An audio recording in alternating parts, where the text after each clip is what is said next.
this chair with my little clicker right here.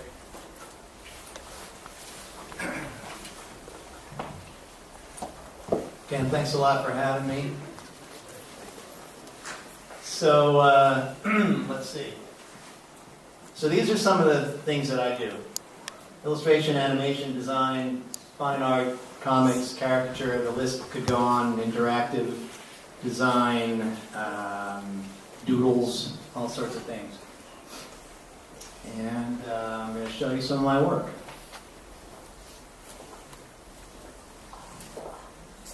This is how I feel a lot of the time.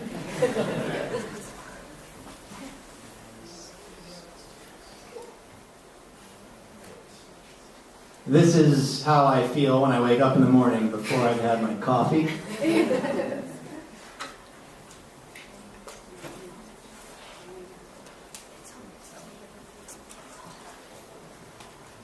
And this is how I feel when I've got 7 or 8 jobs going simultaneously and all the characters get confused in my head and I can't figure out which job I'm working on.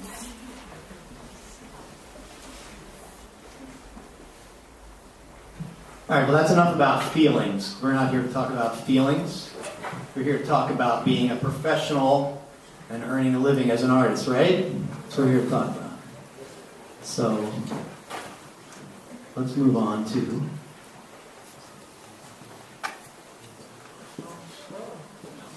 how many people here have seen Codename Kids Next Door on Cartoon Network? Oh, that's so awesome. So, yeah, I guess I was a background designer on Codename Kids Next Door from the beginning of the show all the way through the end. I guess that's from like 2001 to 2006 is when the show was in production.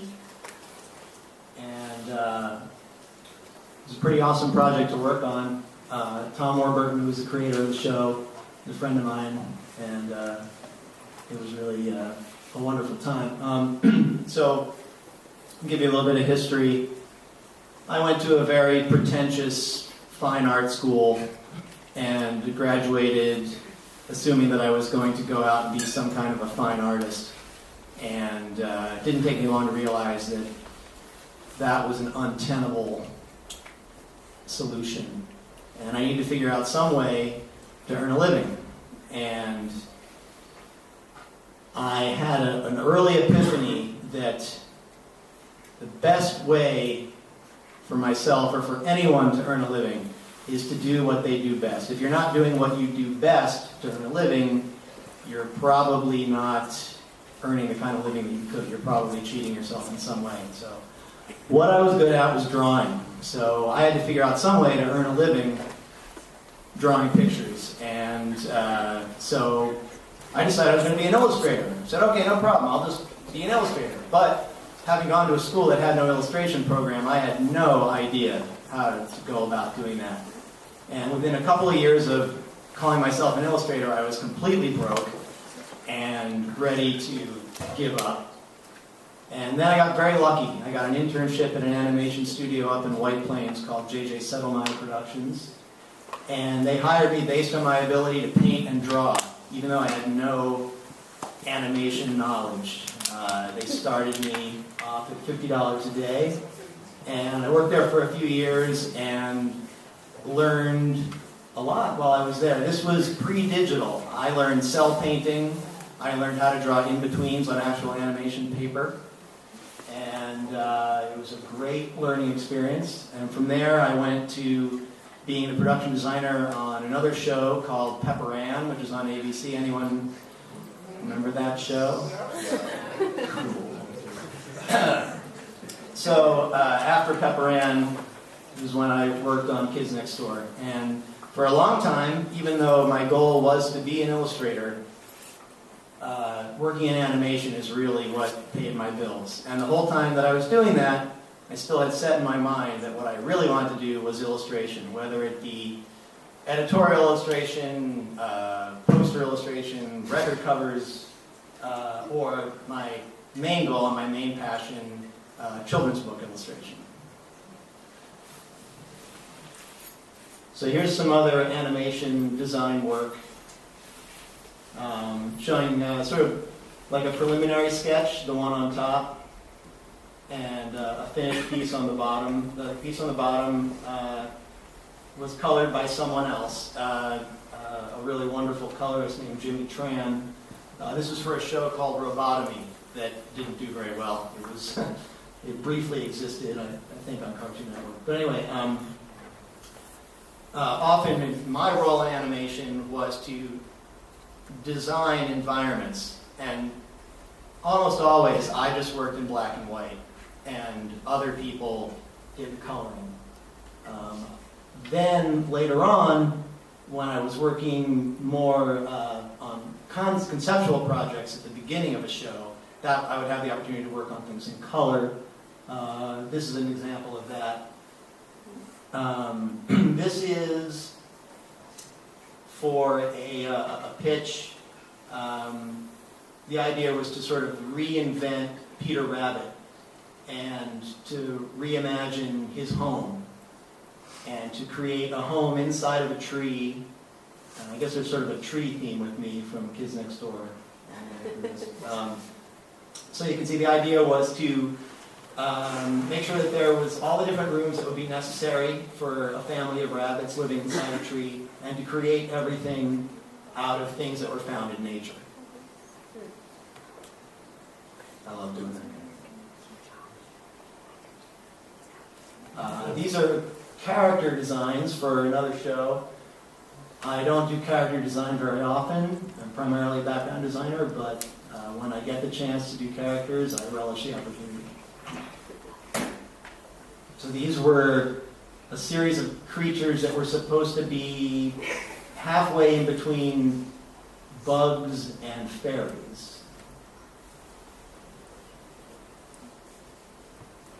All right. Now this, for those of you who are unfamiliar, this is actually an oil painting. This is not digital.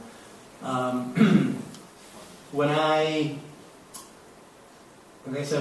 began working in animation and in illustration, I did all my work non-digitally in traditional media, and I love painting with oils. There's just a magic to them that to this point I have not been able to duplicate digitally. But this is from the books that were mentioned before, the Dino Pets books published by Dutton. And there's two of those books that have been published, Dino Pets and Dino Pets Go to School. This one is from Dino Pets Go to School. What's that? The bus driver is myself looking in a mirror. And not liking. Here's another image from the same book.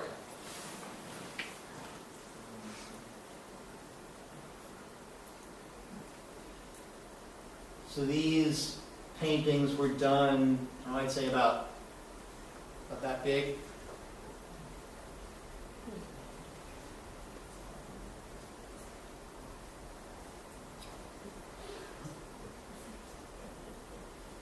This one was especially fun to do.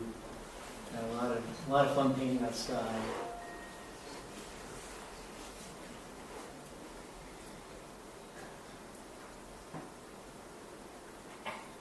So these are books for young children.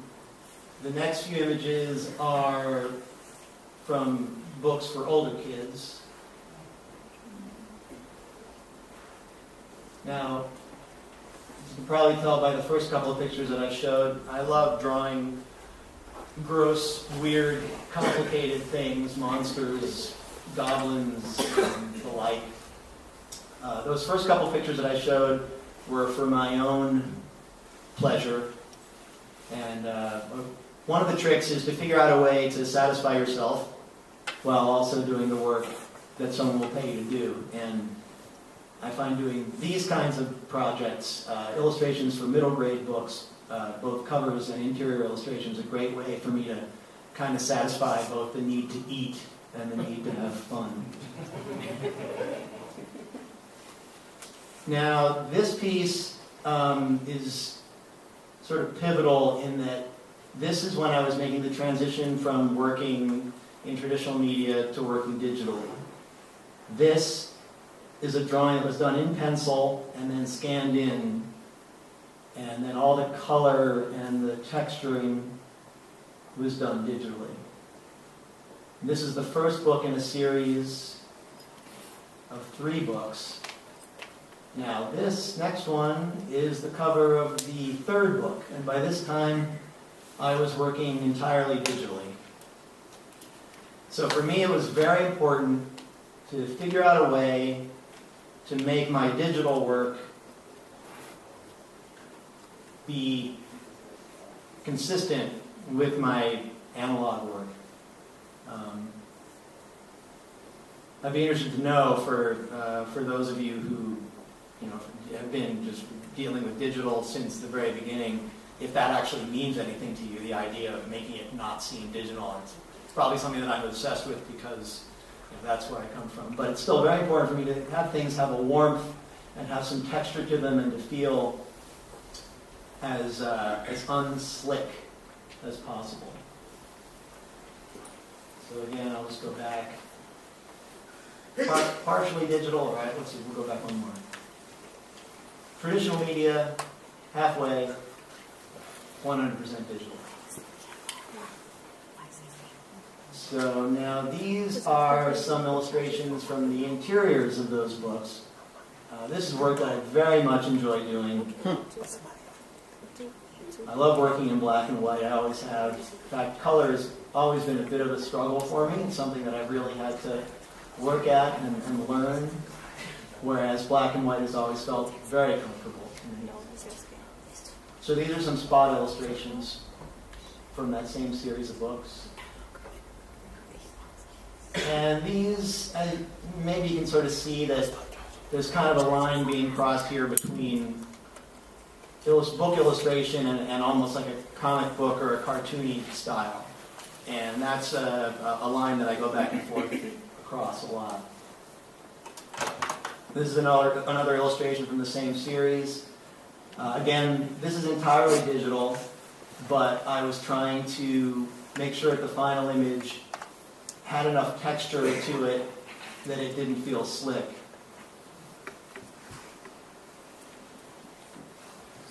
And also, I'm sorry, go ahead. When you're working digitally, are you using a Wacom tablet? Well, no, actually, I use a Cintiq. I don't know, is anyone here familiar with Cintiq or worked on one? Okay. Can you explain it? Yeah, a Cintiq is basically it's a Wacom tablet and a monitor in one. So you're actually drawing directly onto the screen. And they've been around for a few years. They were very expensive at first. They're becoming a bit more affordable. You can probably find a used one for, maybe around $1,000. I know that sounds like a lot of money. Listen, I know that sounds like a lot of money, but think about, how much other art supplies cost and how much,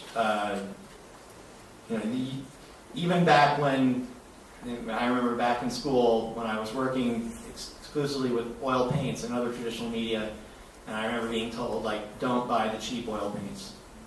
Buy the good stuff. And it's the same thing with the equipment that you're working on today. Anyway, I know that that's a lot of money, but there are new versions coming out all the time. Keep an eye out on Craigslist. You can probably pick one up, eventually for maybe even less than that.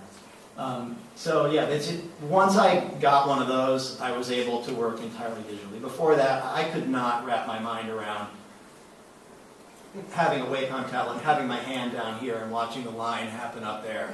It just, it made me sick to my stomach. I couldn't make that connection. Now, I'm sure it's different for you guys. You guys probably have, been using these things since puberty, so. Speak on how you got it to look more analog rather than digital. Okay, I'm sorry, what? How did you get it to look as if you did? Oh, okay.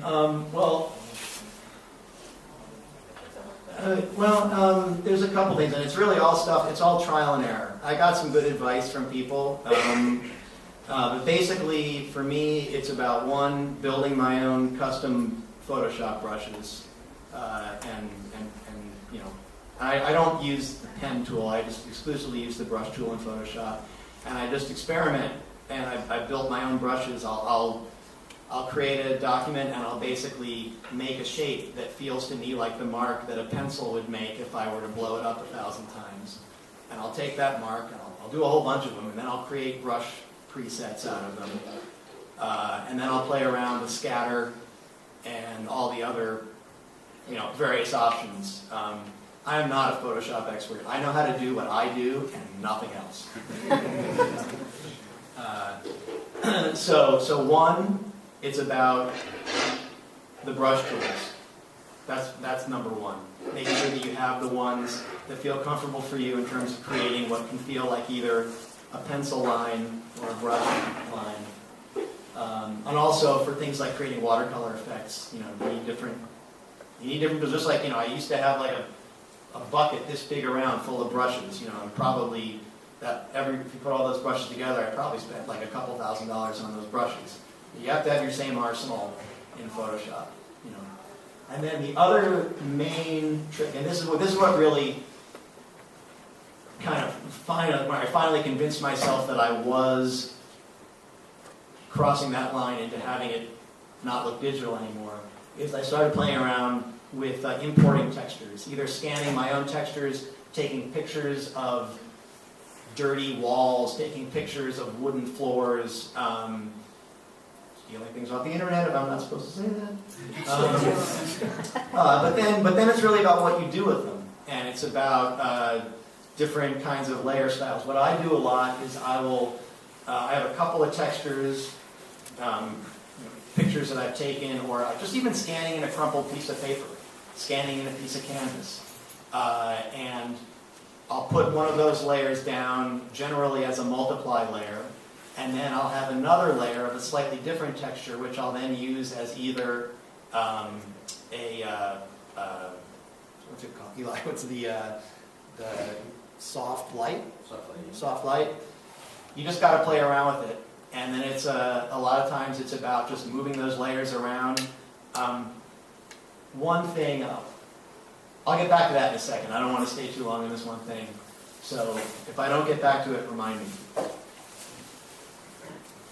So this one really is kind of crossing that line between book illustration and comic books. I grew up on comic books, reading Spider-Man and all that stuff, and really enjoying the artists that use like dynamic camera angles and create drama and action. So, and comic books, at least where I went to school, everybody frowned on them, but the things you can learn from comic books cannot be, the usefulness of the things you learn from them cannot be denied.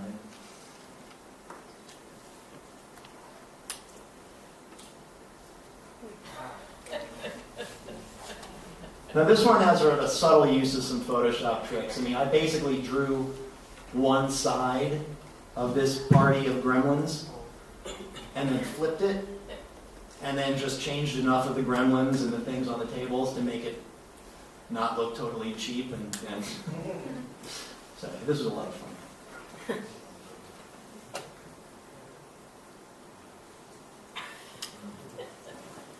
Is that you also? Probably, yeah.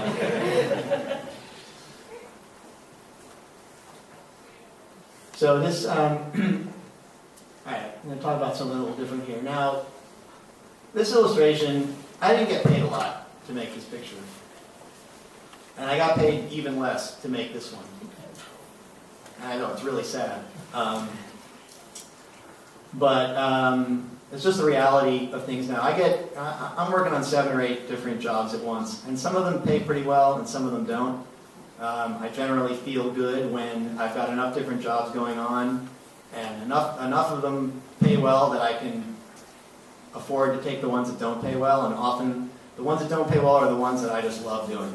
And this is a good example of this is for an educational publisher. The budget was criminally low, but I just wanted to do this drawing. I wanted to do a drawing of a guy in a suit of armor beating the hell out of a dragon.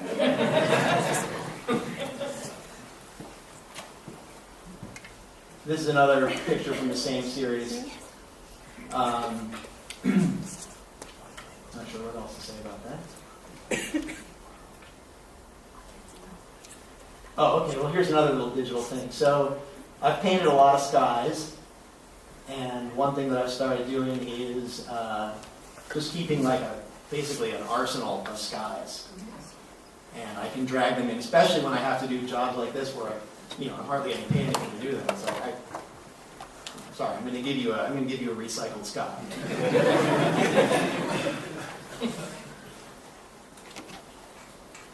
And sometimes you just have to bite the bullet and do cutesy stuff that you don't want to do. And still try to find a way to make it interesting for yourself. Here's another example of me trying to play it straight. And still finding ways to make it fun for myself. You can see some of the townsfolk in the audience there. Doing my best to pay tribute to Jack Davis. And people know who Jack Davis is, right? Raise your hand if you know who Jack Davis is. Come on, give him some love. Mad Magazine? Okay. All right, now this, believe it or not, this is still me. This looks totally different, I know. Every once in a while, I get a really cool project for a cause or a purpose that I really believe in. These were for Sierra Club. The assignment, the project was to communicate to people how even when they're not directly breathing in, when they're not standing next to a coal factory, a power plant, that coal is still affecting their health and their lives. So I got to design these funny little coal factory characters and place them into stock photographs. That was really fun to do.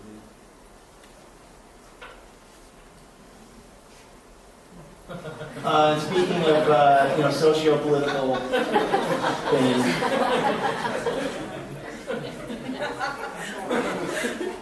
I don't get to do a lot of this kind of work for money, but when I do, I'm really happy to do it. And sometimes I do it for no money at all, just because I feel like it. And please, I have nothing against bacon cheeseburgers. Don't take it the wrong way. Here's some other examples from the same sort of school.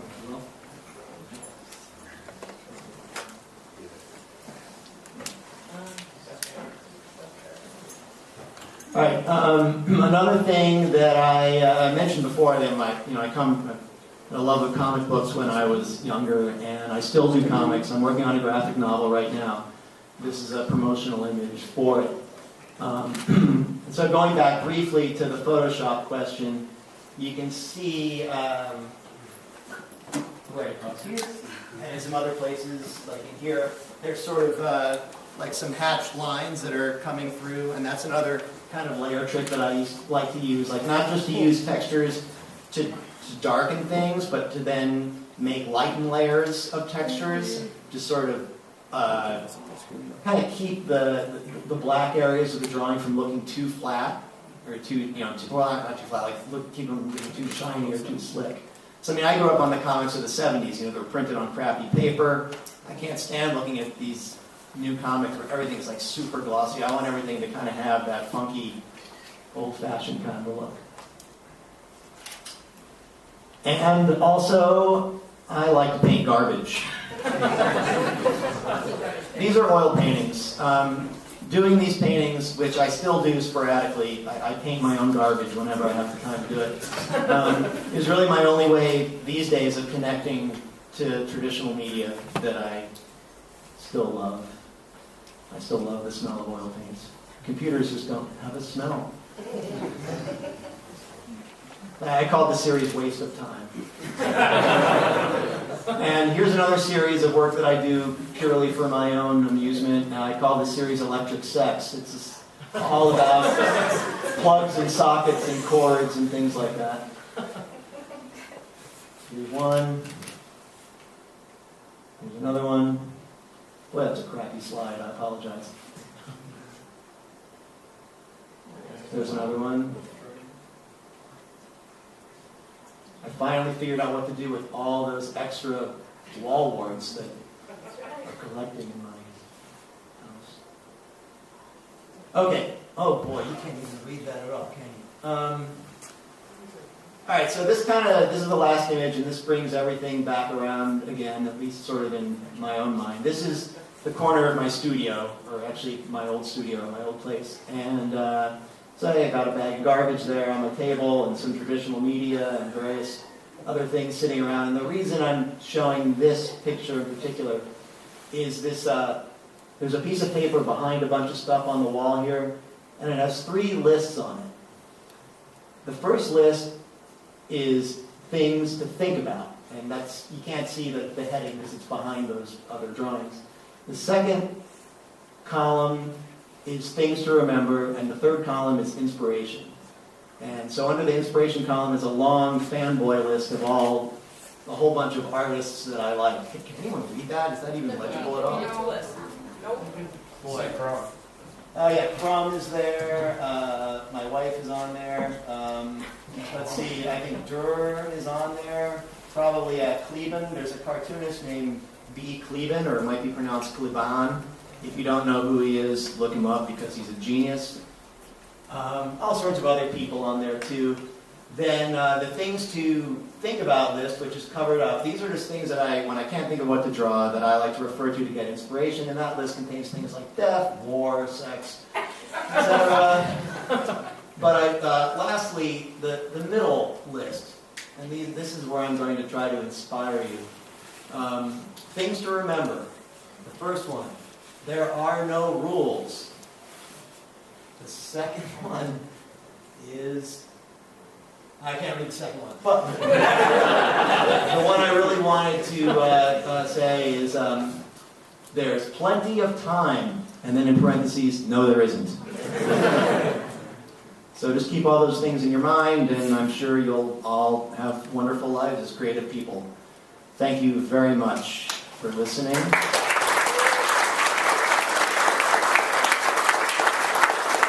And if anyone wants to ask me any questions, I will try to answer them. Yes? What was that one game that just led you on this path? That one game that just opened up many opportunities? Well, I would say that probably getting that internship at an animation studio when I was sort of lost and trying to figure out how I was going to get by. You know, even though animation wasn't my primary goal, that's what really taught me, like, what it was like to be rigorous and to meet deadlines and to work really hard and to practice my craft, and it really kind of saved me. So if there's a lesson there, I guess it's get an internship and work your ass off. Yes? My question is it's gonna be, alright, so, let's Sound like say, me. like, you're really good at what you do, you're like a master, that makes sense. But for like students or people who are drawing, and they're probably not on your level, but they think that they're good. You know what I'm trying to say? Because there's artists out there that are like really great. And have you ever heard of an artist named Jason who just draws like these dogs? Everything he does is like a dog. Like he did this comic about Hitler, and someone went back in time as a dog to kill Hitler.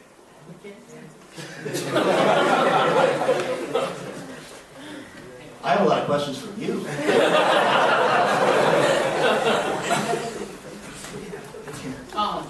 So the question is like, what would you tell someone who, like, after they see work and copy, like, they're trying to find their style to be consistent and not there to make the portfolio stand out? What type of advice would you give them? If you understand what I'm trying to ask. I would say, well, I'll just tell you something a little bit. This reminds me of something that I thought might be useful to say, and it might answer your question. When I started out, both as a fine artist and when I decided I wanted to be an illustrator, you know, it used to be like you needed to find one style and you needed to stick with it and market the hell out of it, and that was all you were going to do. And you know, it made it, and if you were limited in your abilities, but you could find that one thing that you did, then, you know, that was probably all right, because that's the way you did it. You know, you figured out that style, and you just beat that style to death, and you took out ads in the illustration annuals, and that's what you did. I think that, for me, this was a good thing because I'm so schizophrenic and I like to do a lot of different things. With the death of the illustration industry and with the slow, agonizing collapse of the print industry, you've got to diversify just to earn a living. And so I don't think you need to have just one style. I don't think you need to do just one thing. In fact, I think you're better off. You might get super lucky, and you might draw a dog, playing with Hitler or whatever that was, and everybody loves it, and everybody goes to your blog and for some reason sends you money. Like, I don't know, maybe that'll happen, but chances are you've got to do at least 3 or 4 different things. That doesn't mean, and do them all well, because it's tough out there. Does that answer your question at all? Yeah. And if you look at your work and you go, oh, I don't draw good enough, then draw more. That's the only thing you can do. I mean, I've been drawing since I was 2. Just keep doing it. Oh, any other questions? Yes. Do you find, like when you go on interviews and you're showing someone your work, do you show them in digital or analog or a little bit of both? Well, like, a couple months ago I got an iPad and I put my portfolio on my iPad, and I don't even have a hard copy portfolio anymore.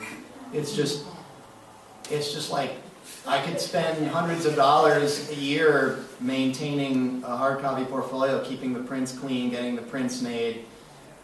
And really, most of my work comes in either through my agent, through my website, my blog, or through clients I've already worked for. Like, I need a hard copy portfolio so infrequently.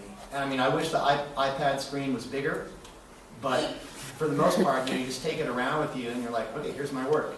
And you can buy an app for $10 that lets you build your own portfolios and edit them in seconds. So you can be like, oh, I don't want to show this client this work. It's like, I don't want to show like my weird like dead monster drawings from like Highlights magazine or something. So, that's what I would advise doing. What's the name of the app? Do you remember? Oh, there's a bunch of them. I think it's called. Actually, I can tell you. It's on my iPad. It's on my iPad. And I do not own a stake in this company. It's called Portfolio Pro, oddly enough. So, yeah, I mean that's just one of many. That's just the one that I bought there. There's a bunch of them, ranging from $3 to $20, and I highly recommend doing that as far as how to show your work and making sure your website is awesome. And that is totally hypocritical because mine sucks. But make sure your website is awesome. You guys are all like living. You live and breathe the tech stuff. So make sure your work looks good. Any other questions? Can you explain the process, like each project that comes along that you take? How do you Sure. do that? Yeah.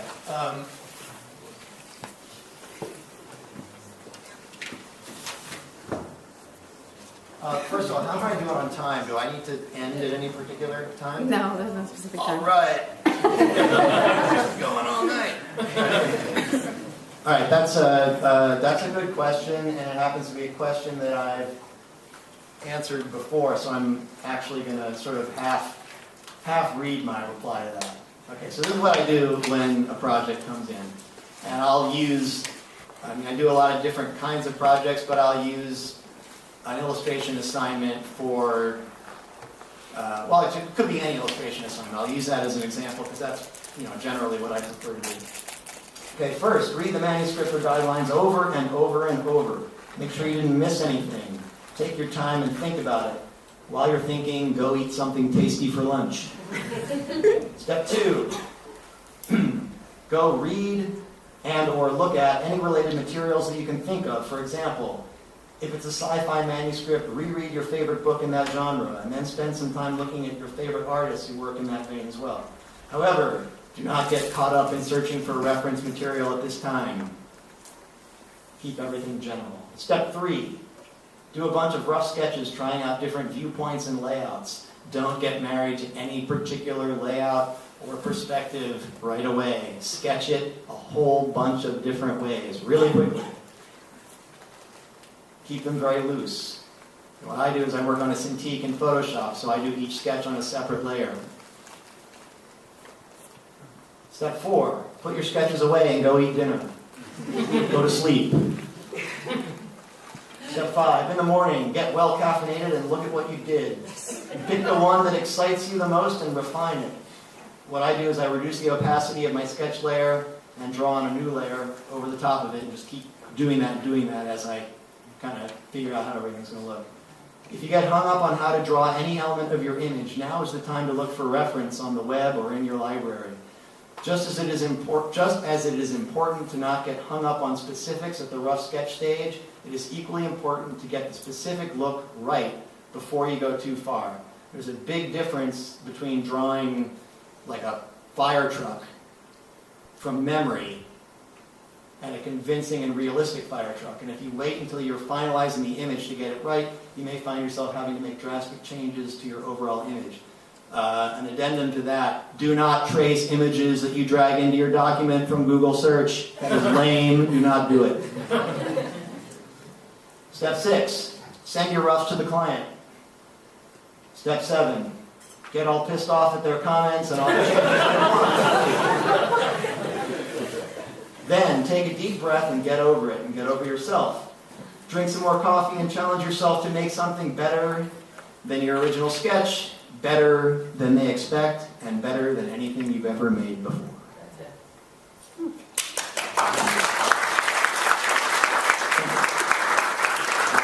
I can keep answering questions if you want. Yes. Do you ever hire models and then you take photos of them and trace over those images? I really don't like tracing. I've broken down and traced a couple of times when I've just been at my wit's end, or it's been a project where the pay was just so bad, I just felt like I just had no choice. But I really would avoid that at all costs. Now, using your own models and going out and taking your own pictures is definitely a great thing to do. A lot of times the budget and the schedule just don't allow for that. When I do the children's books, if I've got a decent advance, like when I was doing those dinosaur pictures, I did that a lot.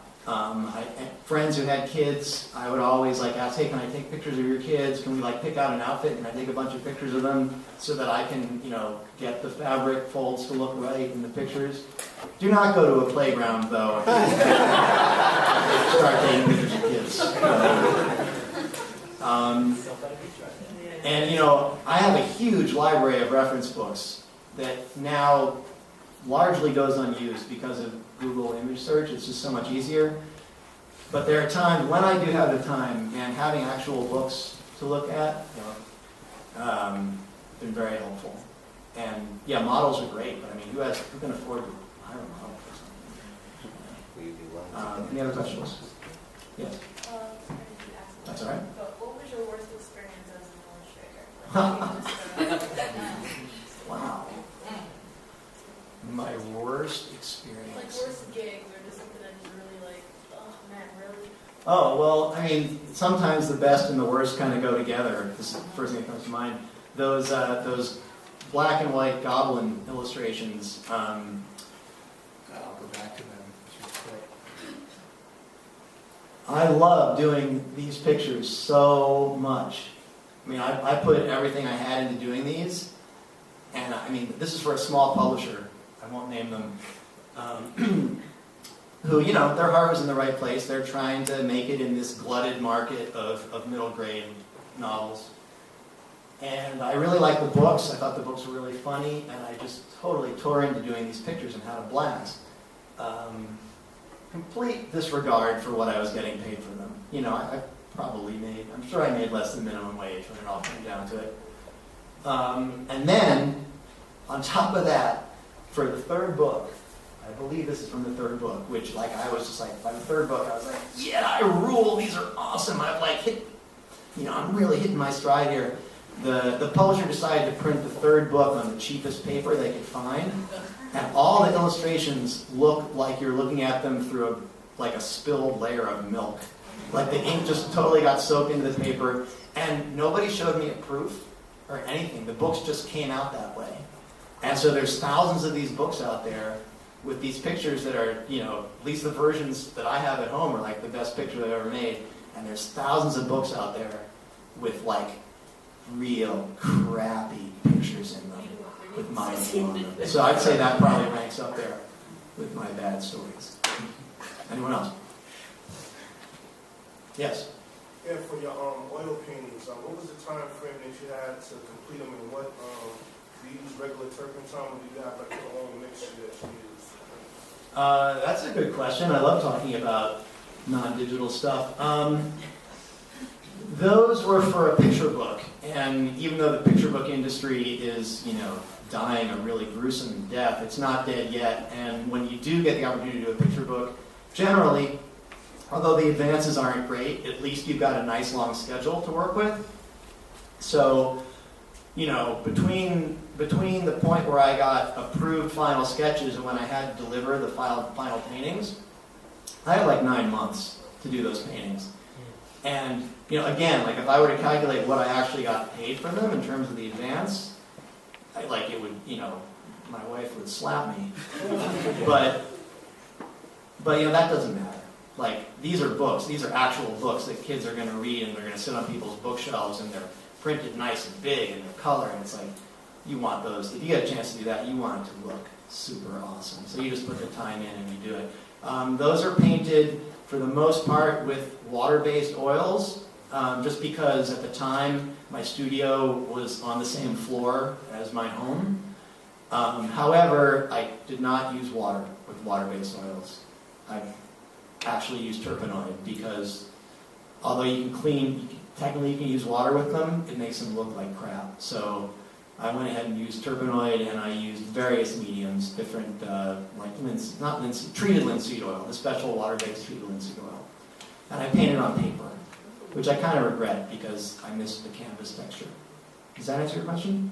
Yeah, I was just asking. I paint oil. You ever used Jack's cream before? Use what? It's stuff called Jack's cream. It speeds up the drying process.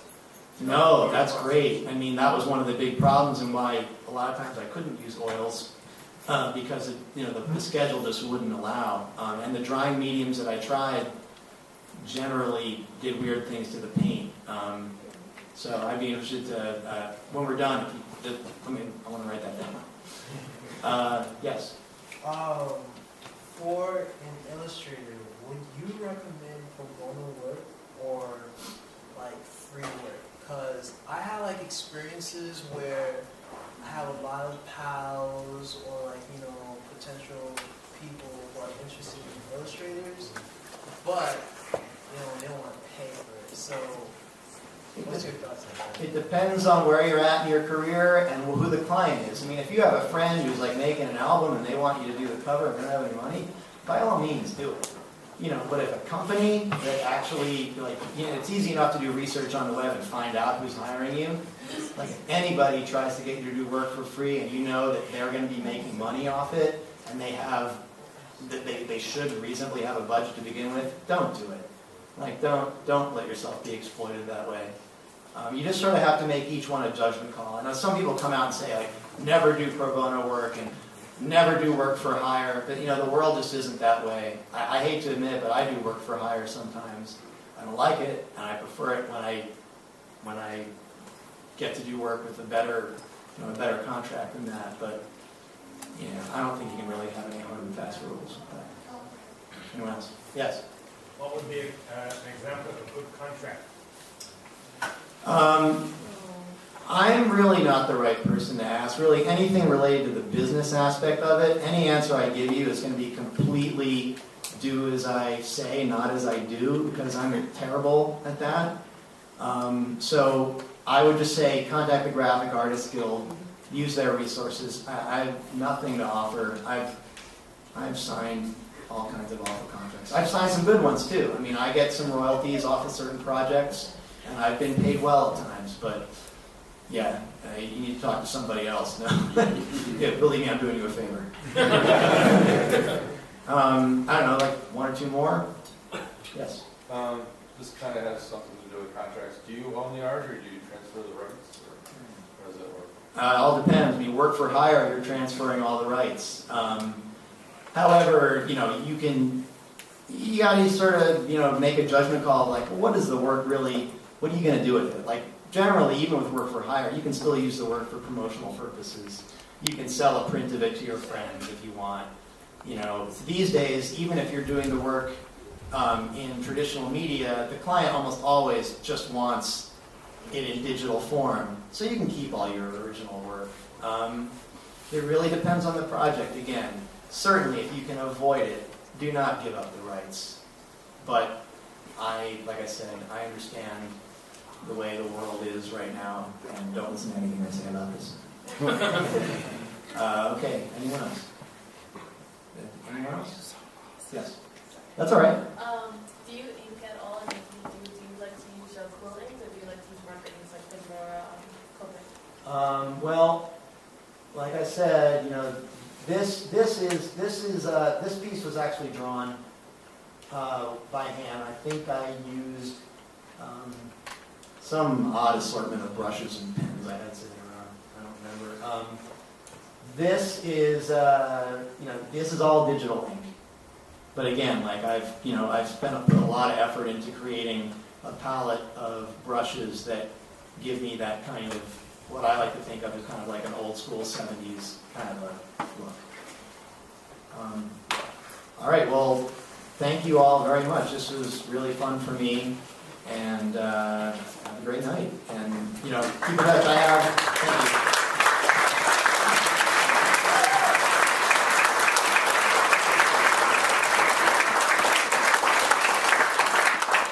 If anyone wants to talk to me, I'm here. I've got some business cards and some other promo materials, so come up and say hi if you want. Thanks.